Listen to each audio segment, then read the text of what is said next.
Hi. Hi, welcome to Knock Knock. Hi, and welcome to Hi, Knock Knock Hi with the Glockenfleckens. That's us. I'm Dr. Glockenflecken, also known as Will Flannery. I'm Lady Glockenflecken, also known as Kristen Flannery. Thank you for joining us on a conversation about the GI tract, the brain. Yes. The connection between the two. Mm-hmm. And then after the episode, we actually get into content about whether or not you should have children. Yes, in response to a YouTube comment on one of our videos. Yes, so have a little discussion there. We kind of discussed that at the end, and we weren't planning on doing that, but Nope. we did anyway. So go check that out. I think it's interesting. But the majority of this episode is devoted to the gut-brain axis. Yes. We talked to a amazing physician, Dr. Claire Brandon. She is a GI psychiatrist. Yeah. I did not know that was a thing before we learned about. We talked about how you become a GI psychiatrist and what that job entails and what's going on with the GI tract and the brain and how they connect and how... Have you ever thought about how we have a lot in our language about like trust your gut instinct? Oh, we should have brought that. We didn't bring that up with her. I know. No, that's good. Should have. But, it's like intuitively we know, or somewhere in our history we used to know. That's true. Yeah. There's so much we don't know about the gut because we can't see the gut. Yeah. It's kind of mysterious. You see it with an ultrasound, can't you? Well, with any imaging you can, yes, but just in general. Yeah, that's why inside it's there. Mysterious. It's just in there doing its thing, making noises. Isn't that the case for unless you're a dermatologist? Or an ophthalmologist. Most things. Yeah, but even ophthalmology, you got to get in the back things. there. Yeah, but I can see it. Yeah, so... Yeah, you're right. But you're using a tool to see it. Dermatologists have it real easy. Yeah. It's just right in front of them the whole time. We don't want to make the dermatologists angry. Because they can look at a little scaly mole so smart on your body and be like, oh, you have hepatitis C. Yeah. Like, what? How? Yeah. No, that's impossible. Anyway. This is not about them. Not about them. This is about the GI tract and psychiatry and the connection between the two. So Claire Brandon, Dr. Brandon, she's on Instagram and YouTube, TikTok. Check her out. She gives all that information a little bit later. But she is in private practice in New York City and also is an educator at some of the fellowship programs in the city. And so just fascinating information about a relatively new area of medicine that's being explored. Yeah. So here she is, Dr. Claire Brandon. Hey, Kristen. Yeah. Be honest. Do people think about their eyelids? Honestly, I don't. Okay. Not unless something's wrong. They should, because eyelids are amazing. They distribute your tears. They protect you from incoming objects. They're really important for overall eye health as well. And we both know they can also be affected by something very common, Demodex mite. Oh, yeah. Demodex blepharitis. That's when right. Demodex mites overgrow and they start causing problems like itchy, red, irritated eyelids with crusties. Mm-hmm. Collarettes, you got it. And everyone should know that if your eyelids aren't healthy, your eyes won't be either. That's why it's important to see an eye doctor, to get an eyelid check, which is part of a normal eye exam. And the good news is there's a prescription eye drop treatment available for Demodex blepharitis. It's great news. To learn more about eyelid health and Demodex blepharitis, visit miteslovelids.com. Again, that's miteslovelids.com to learn more. This ad is brought to you by Tarsus Pharmaceuticals. All right, welcome, Dr. Claire Brandon. Claire, can I call you Claire? Please do. Thank you. Thank you so much for joining us. My pleasure. I'm very excited to be here. I've been a big fan for a long time and follow all your characters. So I'm excited to chat. Well, I'm surprised to hear you say that because I don't see any kind of houndstooth or corduroy.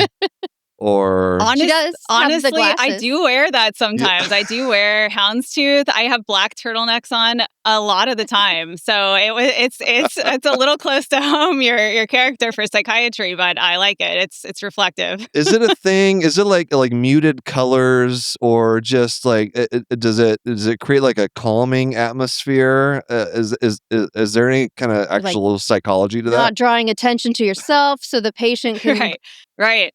I think that starts off in training when you're on an inpatient psychiatric units. I mean, this is where I come from anyway with it. But, you want to be sort of the backdrop. You don't want to be adding a lot of extra noise, quote unquote, to the environment. So I usually try to dress in a way that's just very, as you said, calming, doesn't add anything in any particular way to it, so that patients can just be themselves around me. Well, I can already tell you're a much better psychiatrist than my psychiatrist character. But let's dive into your job. So here's what we're gonna do. I pretend I'm like a first year med student. I'm like my first day of orientation, and I just happen to be matched up to you, my like academic advisor, and you tell me you're a GI psychiatrist, and I look at you with a very puzzled look on my face, and I say, I didn't know that was a thing. So could you explain to me and to everyone else what exactly that means? Yeah, and it could be a first year med student, or it literally could be many Anybody, years anybody. attending, and people don't know what a GI psychiatrist is. So it's a valid question. So GI psychiatry, I sort of describe it as a niche of a niche of. I did general psychiatry residency, and then I got into consultation liaison psychiatry. So it's a fellowship training program where you're working with the medical interface of psychiatric illness. So either a medical condition caused or contributed to a psychiatric illness, or psychiatry worsened the medical illness. So it's sort of that overlap of that gray area where patients are experiencing, lots of different side effects, mental health issues, either as a result or as a contributing factor. And then I got into gastrointestinal psychiatry because I got to see a lot of patients who had Crohn's, colitis, irritable bowel syndrome.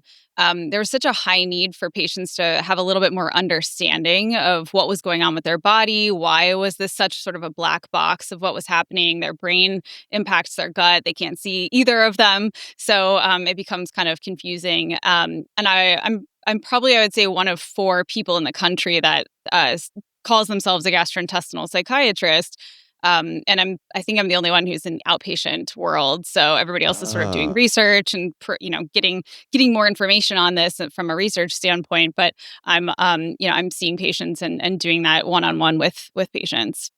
Can you say more about what GI psychiatry is? Like you were talking about that they have these conditions. Are you treating like you have this condition and so now I'll help you with the, psychological impacts of that? Or are you looking specifically into that gut brain connection, or I mean maybe all of the above, but can you tell the first year med student a little bit about what that might be? Or the ophthalmologist? Yeah. Yeah, exactly. Yeah, no, great question. So all of the above is the answer. That's an annoying psychiatrist answer, I think, but that's the answer to the question, that all of the above is really applicable. So let's take, for instance, a Crohn's or colitis patient, right? They have what we would consider a pathology that we can see. We do a scope, we see that they have pathology on that result, and they're dealing with that chronic autoimmune condition. They have a higher risk of having depression or anxiety as a result of inflammation in their body, right? Our brain is not immune to seeing that inflammation. So they would be coming to see me potentially for either dealing with that chronic illness diagnosis, and I have the medical background to help sort of expand on that, talk more about that, prescribe medications in the context of that so that we're not worsening their condition, knowing what the side effects could be, how do we use side effects to our benefit, things like that. On the other side of it, Kristen, what you mentioned was the gut-brain interaction disorder, right? And we think about that either in unknown pathology. We can't see it as doctors, right? I mean, no pun intended, right? That we like to see things here, but it's tough to totally pinpoint what the pathology is for something like irritable bowel syndrome or chronic abdominal pain that doesn't have an original pathology or doesn't have a pathology anymore to it. So I'm working with those patients both in helping them to cope with that, of course, and deal with the symptoms that they're struggling with on a daily basis. But I'm also thinking about medications and the psychotherapy component to that. patients, with gastrointestinal disorders tend to be really struggling with the taboos about going to the bathroom anxiety, and so trying to help them decrease focus on those symptoms that they're having on a daily basis is one of the ways that we try to get them to move forward and feel like they have a little more control over their lives. I'm curious, how do patients end up in your care? Because obviously this is a relatively new, like you said, there's very few people out there that do exactly what the type of thing that you do in medicine. And so is it trying to raise awareness from other types of physicians, gastroenterologists, primary care docs, to know that like you're there, and so they can refer patients to you. Are you trying to just let the public know just in general, like, hey, if you have these types of conditions, like, come see me? Like, where does I guess I'm Yeah. just curious where your referral base comes from. Yeah.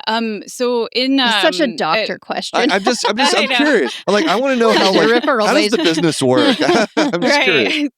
Totally.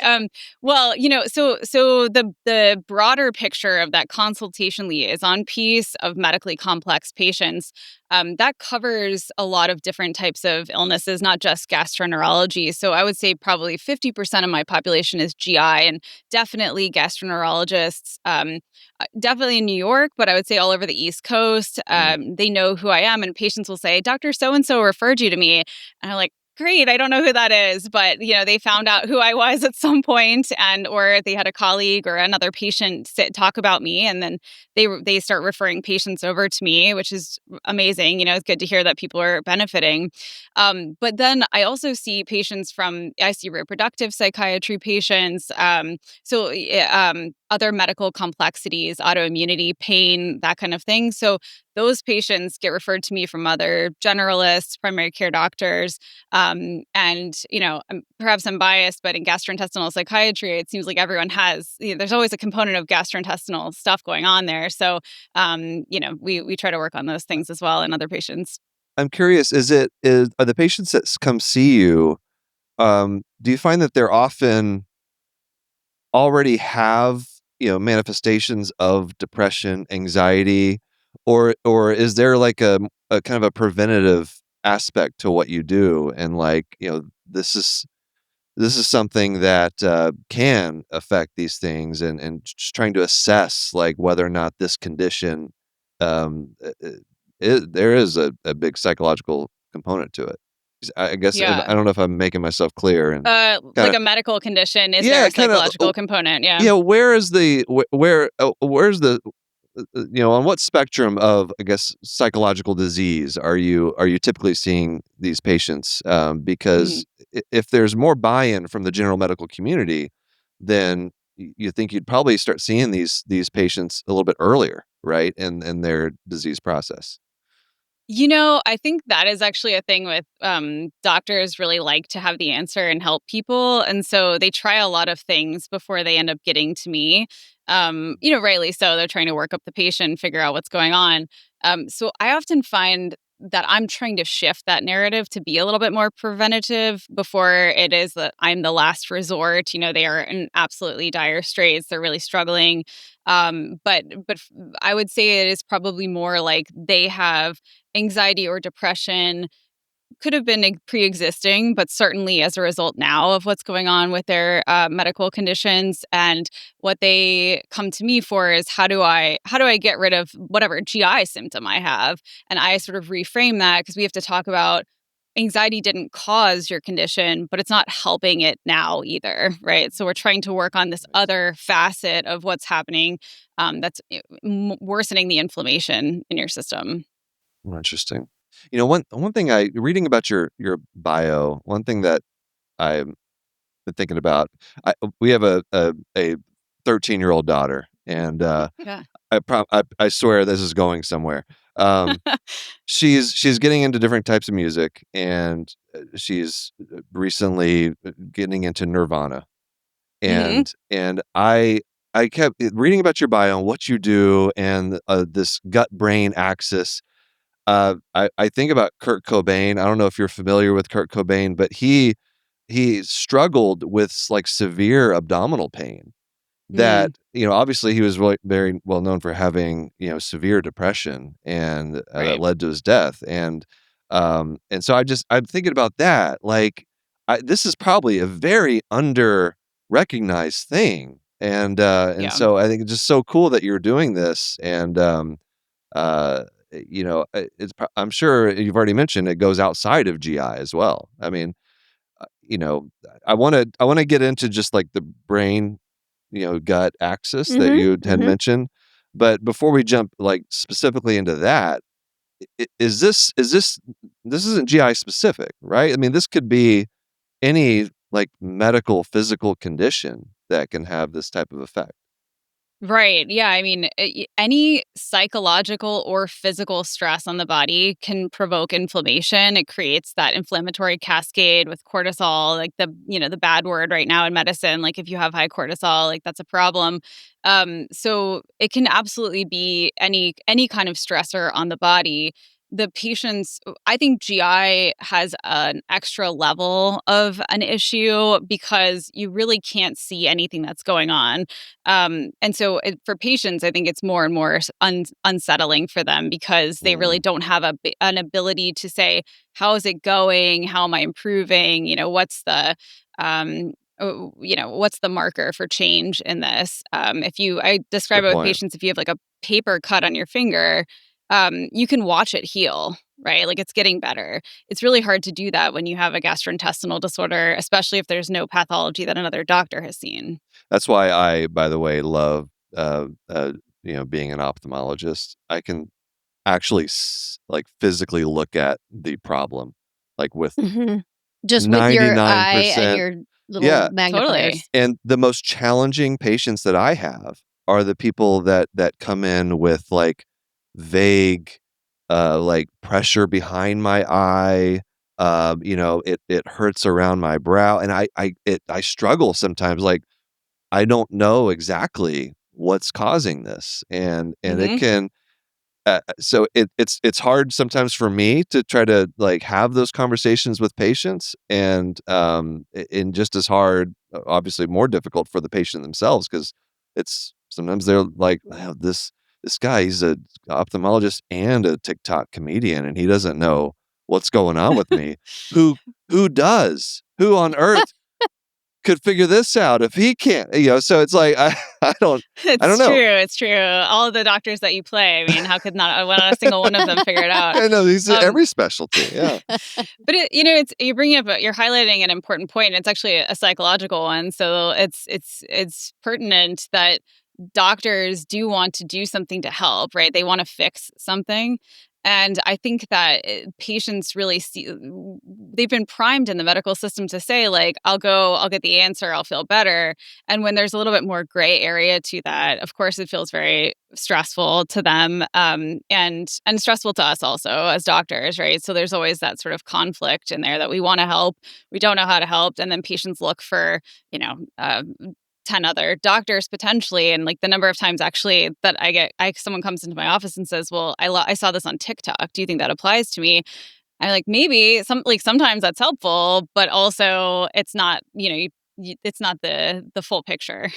Yeah. Mhm. What Are do you you saying we shouldn't get our medical advice on social media? I don't understand. That doesn't make any sense. uh, I know it's a wild concept, honestly, but yeah, it's sometimes not helpful. Well, that's actually a good point, because you are active on social media. You've got a, substantial following, at least I saw on Instagram. And so what are you learning from, what you do and the interactions you've had, the comments that you receive on your content? Yeah.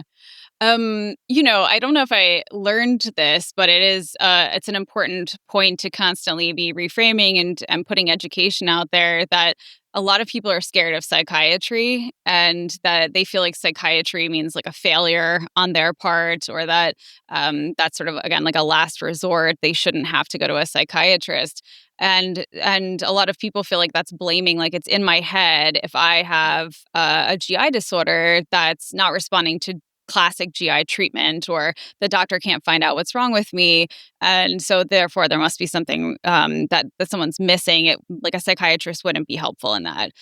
So there's a lot of patient frustration that I totally appreciate, and I think is makes sense that it's there. So I just try to keep putting out the content and information that it's not in your head. And also, again, like the anxiety, the depression, some of those stressors, the trauma that you've experienced, it's not helping you heal from a medical condition that is also on a parallel path, being diagnosed, being worked up, being treated. Those things can work in, symbiotically, instead of feeling like it has to always be one or the other. Yeah. Also, I take issue always. This is a little bit of a soapbox, but I always take issue with people, that phrase, like, it's in my head. Like, what's in your head is your brain. Like, stuff is happening in there that's like legitimate stuff.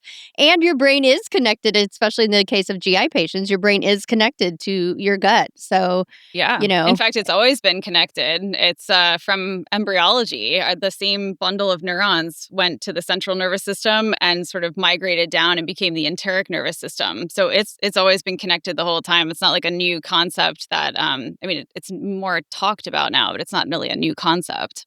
I'm so glad we're getting into embryology now. Yeah, I'm sure you are. Yeah, flashbacks.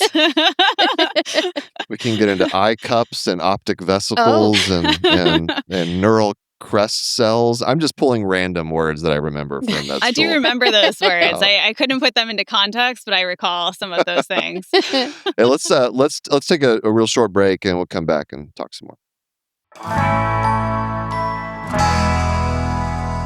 All right, we're back with Dr. Claire Brandon. So, Claire, you said something like that kind of resonated with me because, we always want to find the answer, right? Like how to treat this and what to do to make that patient better.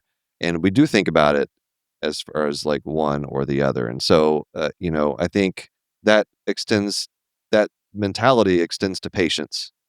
Right? They think like my problem has to get solved. There has to be an answer to it. And then maybe that'll make me feel better psychologically. Or like being told it's all in their head and it's a psychological problem. And if you fix that, then the pain will get better. But you're come from an approach of really it needs to happen like both issues. It's obviously just one big problem that they're having that's related, but attacking it on both sides is the best way to do this.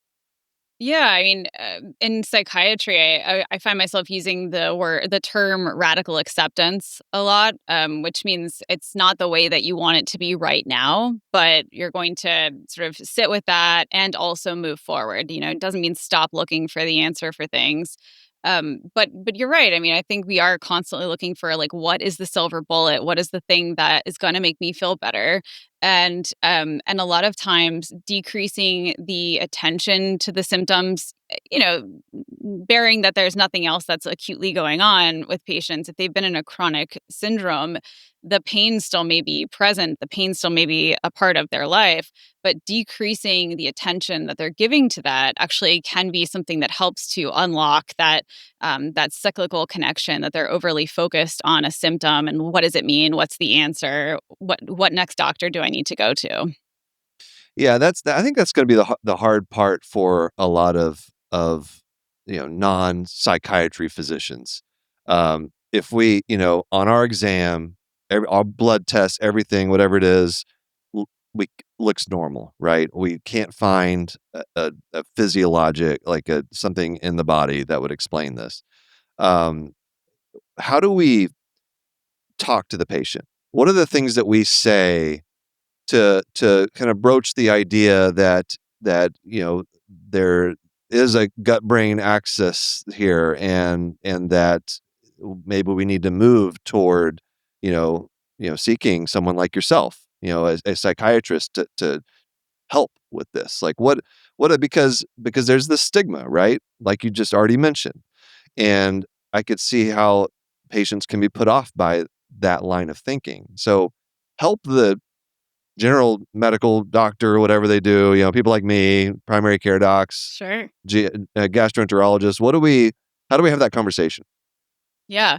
Well, I think part of it is just, as you said before, trying to make that a little bit more proactive, that these can be parallel pathways that we're working on, that both your brain and your gut can be being diagnosed, being treated, being healed.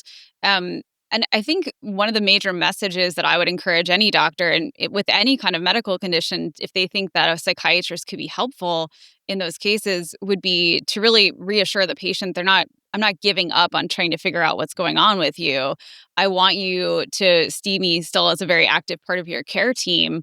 And also, I think this could be helpful as an additional part of your treatment. So, not I'm done with this, go to a psychiatrist, because that definitely, it reiterates that sort of negative perspective that you're there's nothing wrong, it's in your head.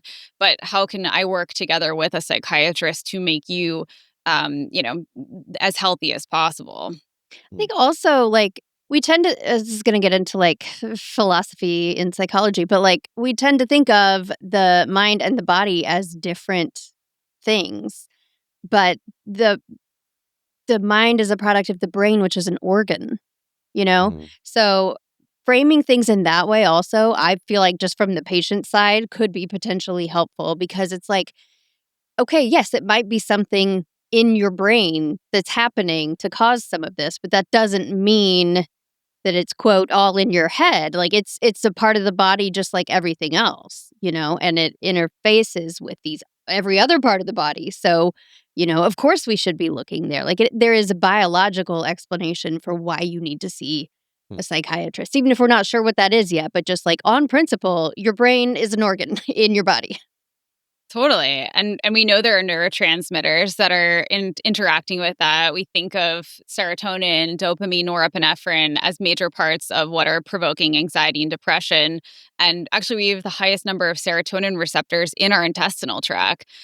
So we're using tons of serotonin in the gut, tons of dopamine in the gut. Dopamine's in the pain pathways as well, of course. So we're seeing lots of overlap of neurotransmitters. Why would that not be something that was part of the care for your gastrointestinal issues and illness? And I think, Kristen, what you're pointing out too about the mind is often about how do we conceptualize illness and how do we move forward with that? Like, how do we see ourselves as different if we become medically ill Mhm. versus if we're feeling like we're a healthy person? So I think that's also a huge component. Psychiatry sort of overlaps of that with how do we support your mind, and also how are we looking at that organ of the Yeah. brain, of the neurotransmitters, of how those are interacting with each other and with the rest of the body. I wanna hear about what your fellowship was like. I'm kinda curious about it's great as because based on what I do on social media, I get alerted to, every type of training program that is Hmm. in existence for medicine. So I'm always learning about new fellowships. Yeah. There's a vein fellowship for cardiologists. You could just study veins for an entire year. And so this Wow.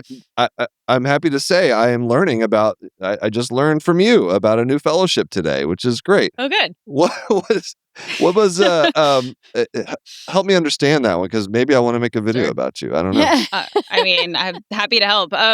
Yeah, so actually, I think maybe I'll take a step back for a second. I went into psychiatry thinking that maybe I would be a psychoanalyst. So very Mm. tweed and Mhm. turtleneck situation, right? The height of the Um, turtleneck, the the height of fame. the Yeah. turtleneck, Yeah. and I mean, I do have the psychiatry glasses, so it's halfway there. But You do. I but know I. he's, is silently diagnosing your prescription Yeah. Oh, right now. oh, I do. Oh, Yeah, you're like a I solid -4, I -5, something like that? almost 5, you're right, you're very that's it's, thank goodness for the compressing of the glasses. Actually, I had a contact stuck in my eye last night, and I was like, "I'm gonna show up on this podcast with an ophthalmologist, and my Yeah. eyes gonna be so red." Did you So get I it thought it out? best to wear, I did, I don't Okay. it was, suctioned to my eye, I don't know what to I hate it when I that have no other happens. details. Yeah, but I've been wearing contacts since I was in, 5th grade, so it Hey, shouldn't really happen to me now, but, Same, yeah. every uh week I see somebody who has a contact stuck in their eye and they need me to save them. So, which I'm Yeah, happy to do. yeah. Happy to do. I mean, that's gotta be a good day. That's everyone leaves happy. Yeah. Um, Yeah. But then I was in psychiatry residency thinking, oh, well, like analysts are so cool. They're like reading people's minds. And I really was missing the medical background that we worked so hard in medical school to learn all this stuff, to learn all these pathologies. And I was putting in orders for, stuff that I felt like was very straightforward that other people were like, we're psychiatrists. We don't do that. And that really hurt my feelings. And no pun intended again, but I really wanted to, I'm a doctor, I wanted to be a medical doctor. And so I found this subspecialization called consult liaison psychiatry, and that breaks out into consultation. So seeing the patient like on a consult service, like you would be on consults, and liaison. So talking with the team about what's happening with this patient, how do we sort of interface with, how can the team better work with the patient? What's going on with the patient so that they can understand a little bit better how to proceed. And in fellowship, it's really focused on the inpatient hospital setting. And it's working with like a surgical team will say, this patient was crying. Give me a couple examples of some consults you'd get. Yeah. Well, that was one that was, it's not a great look for medicine and surgery that they would say the patient's crying, and I would say, why are they crying? And they'd say, I don't know. That's why we call it a psych consult. So that was a part of it. Yikes. Actually talking to the patient is a big part of it. There's also a lot of, patients that are dealing with really tough diagnoses. Like they are genuinely, it may not be depression at that point, but they are getting really tough news. So like helping them sort of work through like what are the next steps and trying to evaluate were there any pre-existing mood symptoms that we could try to help optimize or talk with their outpatient team about. There's a lot of delirium consults, so patients that were either agitated or they didn't have, trying to figure out were they delirious, did they have capacity to make medical decisions for themselves.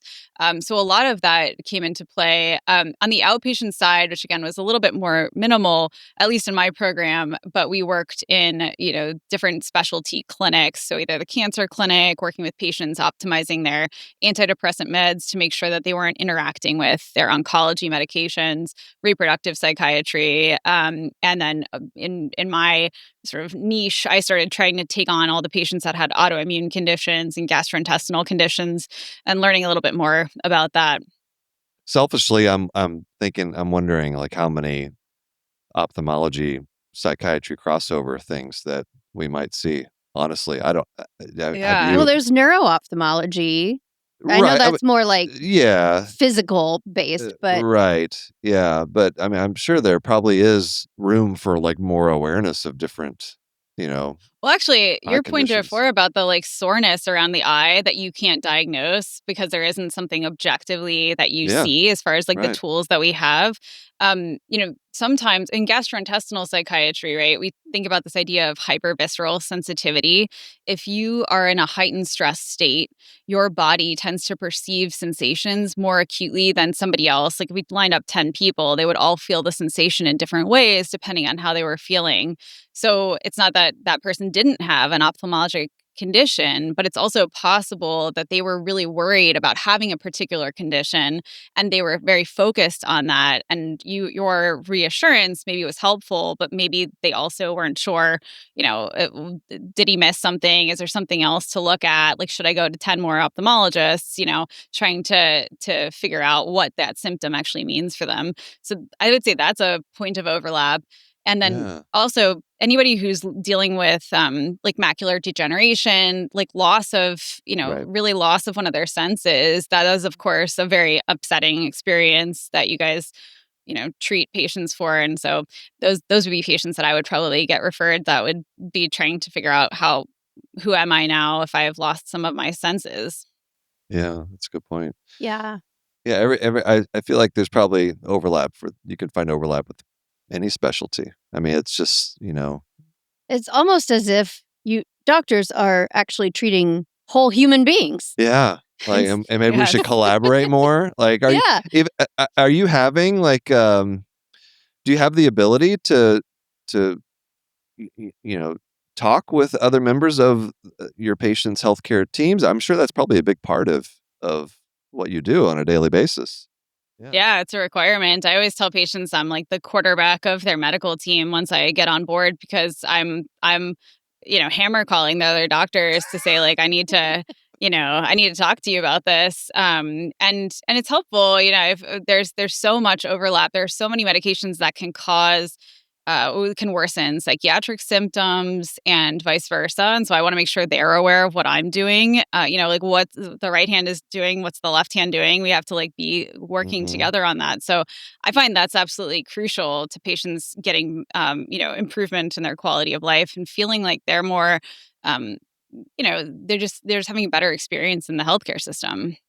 It sounds like it's a pretty time intensive type of therapy that you can have with some of these patients. Are there patients you see, multiple times a week? Kind of like on the neighborhood of like psychoanalysis. I know that's also Yeah. can be a very time intensive therapy. Yeah. Well, I'm in private practice primarily because I think it's sort of impossible to see a patient for like a 15-minute visit in psychiatry. And so every patient that I see in follow up is for at least 45 minutes and sometimes multiple times a week, depending on what's happening. I mean, everybody kind of ebbs and flows. And usually I tell people they're going to graduate from me. I'm not the psychiatrist they're going to be seeing for the next 20 years, 5 times a week. Like, that's just not who I am.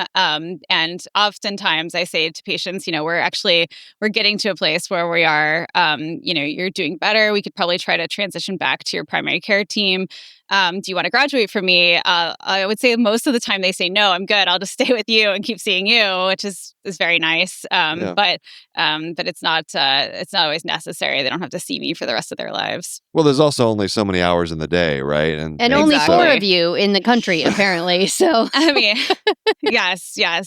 And just to not dissuade people from seeing psychiatry, just because you can't see a gastrointestinal psychiatrist doesn't mean you shouldn't have psychiatry on your Right. team. There's lots of good psychiatrists, but I just this happens to be my passion on side of things.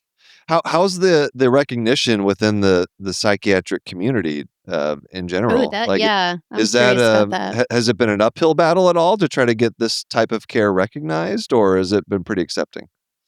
Well, I think in the consultation liaison psychiatry world, it's a bit better because we are always thinking about how the medical psychiatric overlap happens. So my academy is called the Academy of Consult Liaison Psychiatry.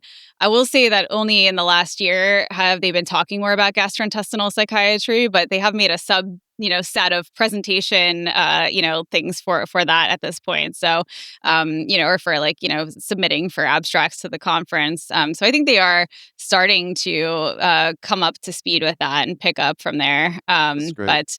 But yeah, it's slow. Yeah. How many fellowship programs are there out there for this? Oh gosh, that's a good question. I genuinely do not know. I mean, in New York City, I teach at most of the fellowship programs in New York City, and there's a bunch here. Oh, good. But Okay. across the country, I think you have to have a pretty big medical system to be able to have the volume of patients that you need to see to get an expertise in this. And I guess my last question for you before we wrap up here is what's like the cutting edge right now for like what's the Yeah. emerging ideas regarding like this area of medicine that the gut brain Yeah. axis and or whatever, however you want to interpret that question.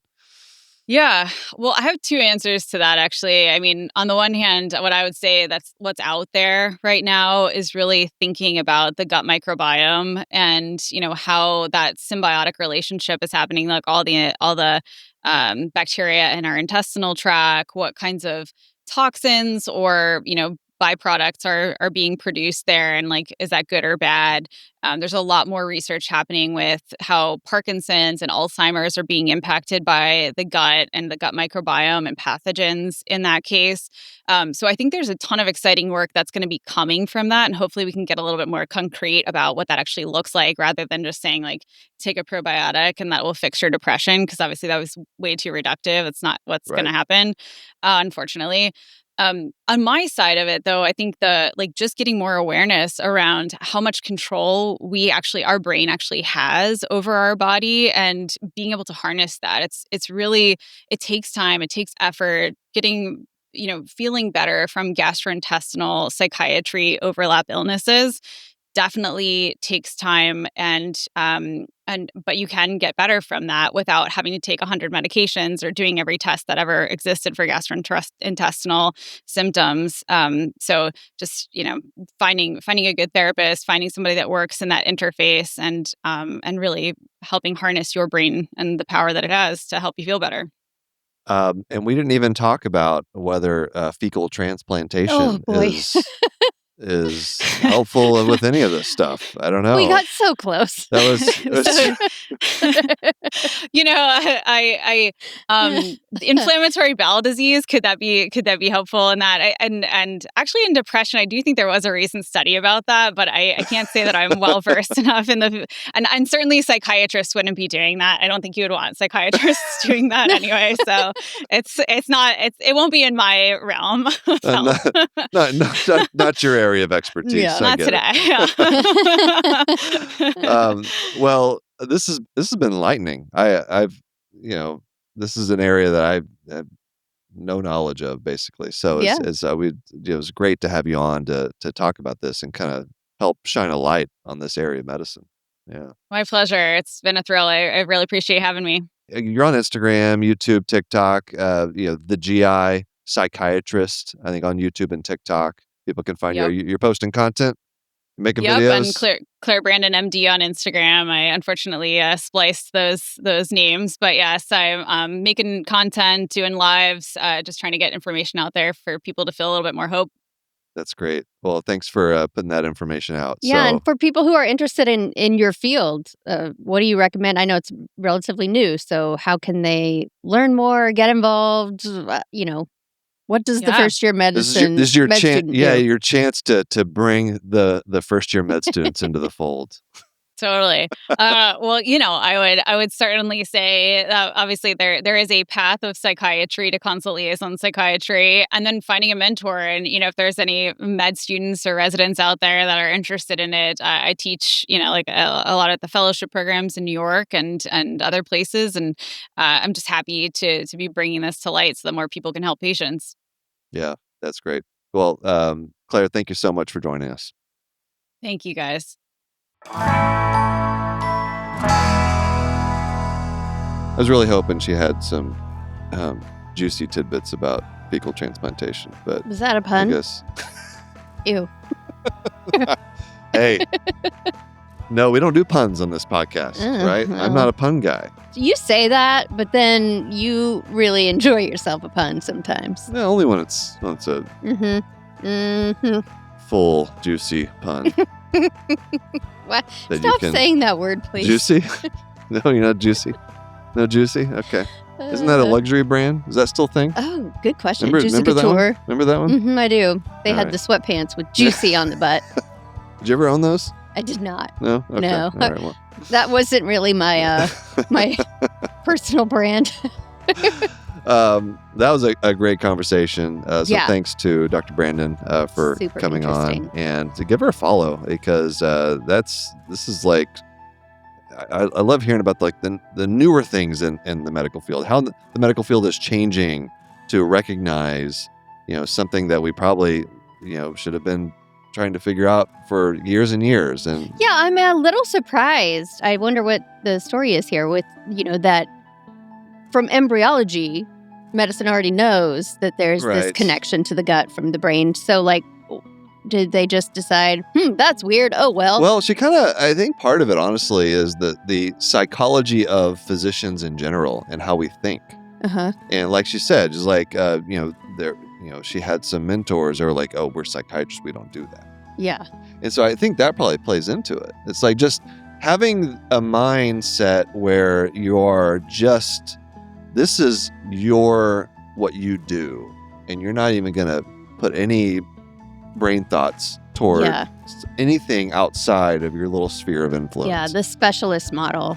Exactly. And so, but it takes people who think outside that to come up with the ideas that eventually create change in medicine. So I think it's really cool. I remember when I was in grad school and I first heard about the gut-brain axis, and it was like this new area of research that everybody was just hearing about for the first time, even like our professors and things. And I remember thinking like, that sounds so weird. Like, is that real? Is that true? Like, especially with new research, you're always a little skeptical, but I think a lot more research has come out and it's becoming more and more understood, and we're seeing the important effects of those connections. Let us know what you think about the gut-brain axis, about our interview, or about fecal transplantation. You can email us, knockknockhi@human-content.com. Hang out with us in the human content, human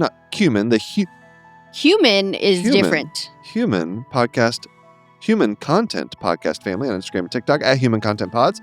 Thanks to all our wonderful listeners. We really appreciate you guys leaving feedback and reviews. Anywhere you listen to our podcast, leave a review there.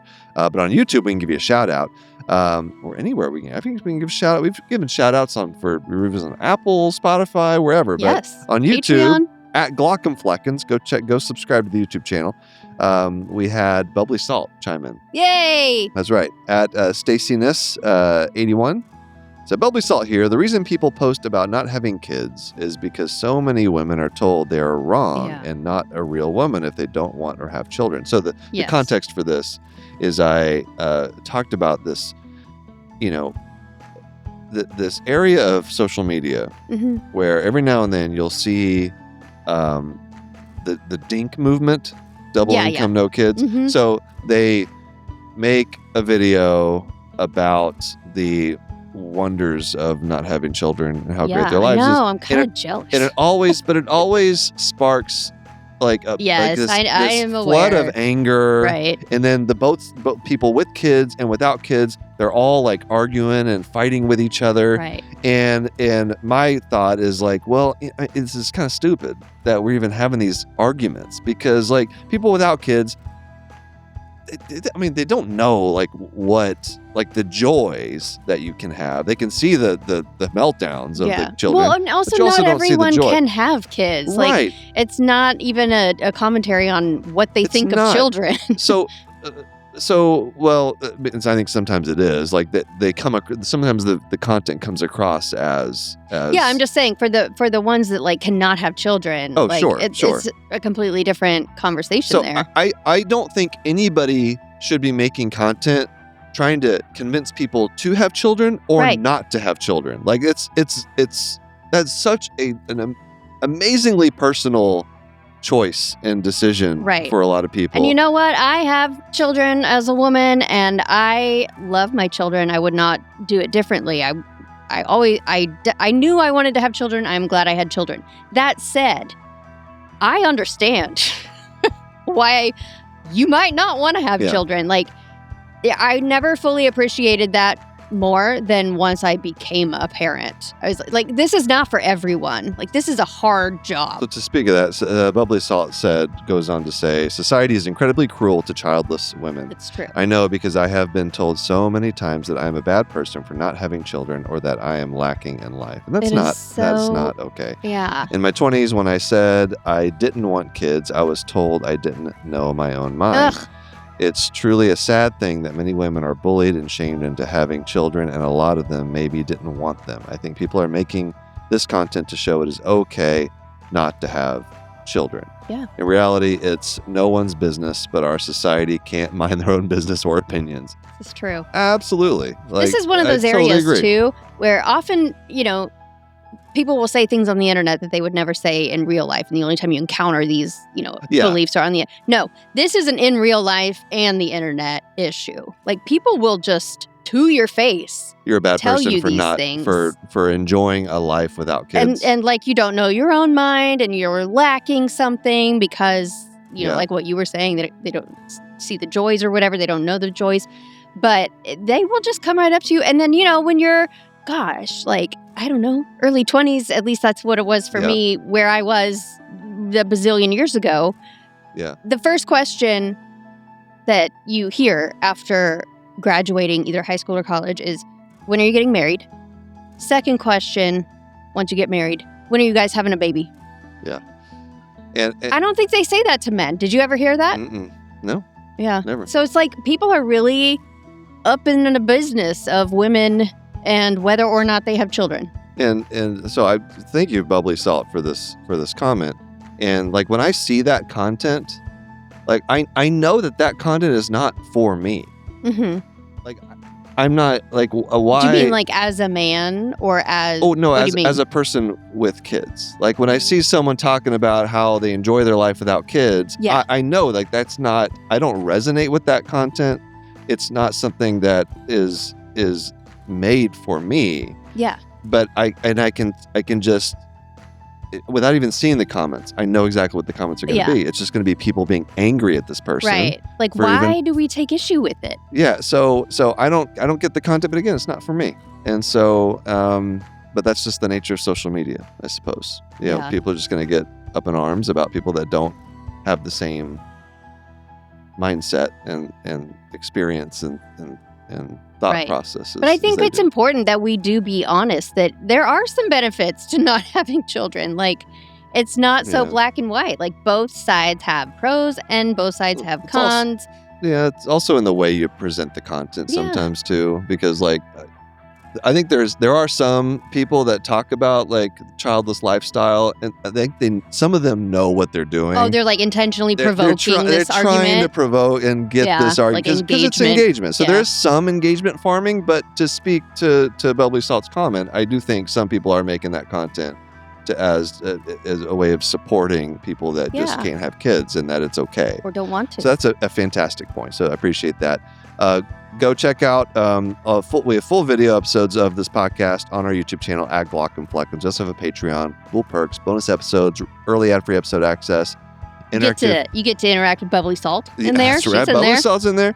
Patreon.com/GlockandFlecken or go to glockandflecken.com. Speaking of Patreon community perks, new member shout out to Tracy B. Thank you, Tracy. And shout out to the Jonathans, Lucia C., Edward K., Marion W., Mr. Granddaddy, Caitlin C., Brianna L., MP Cole, Tracy B., Mary H., Keith G., Parker, Muhammad L., David H., Kaylee A., Gabe, Gary M., Eric B., Marlene S., Scott M., Kelsey M., Dr. Hoover, Sean M., Ryan N., Jess K., Hawkeye MD, Bubbly Salt, and Shiny D. Patreon roulette time. Random shout out to someone in the emergency medicine tier. Shout out to Natalie H. for being a patron. Thank you, Natalie, and thank you all for listening. We're your hosts, Will and Kristen Flannery, also known as the Glock and Fleckens. Our executive producers are Will Flannery, Kristen Flannery, Aaron Courtney, Rob Goldman, and Shanti Brook. Our editor and engineer is Jason Portizo. Our music is by Omer Benzvi. To learn about Knock Knock High's program, disclaimer, ethics policy, submission, verification, and licensing terms of HIPAA release terms, go to glockandflecken.com or reach out to us, knockknockhigh@human-content.com with questions, concerns, or fun medical puns. Knock Knock High is a human content production.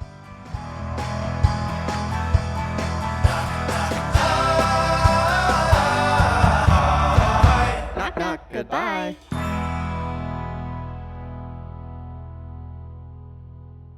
Thanks for watching the episode. You can find more on that playlist over there. If you prefer to listen or you just had your eyes dilated, you can binge full episodes wherever you get your podcasts. Or join the party over on Patreon, where you get early access episodes, hang out with us, get lots of exclusive bonus content. Help you subscribe, leave a comment below. Let us know what you think.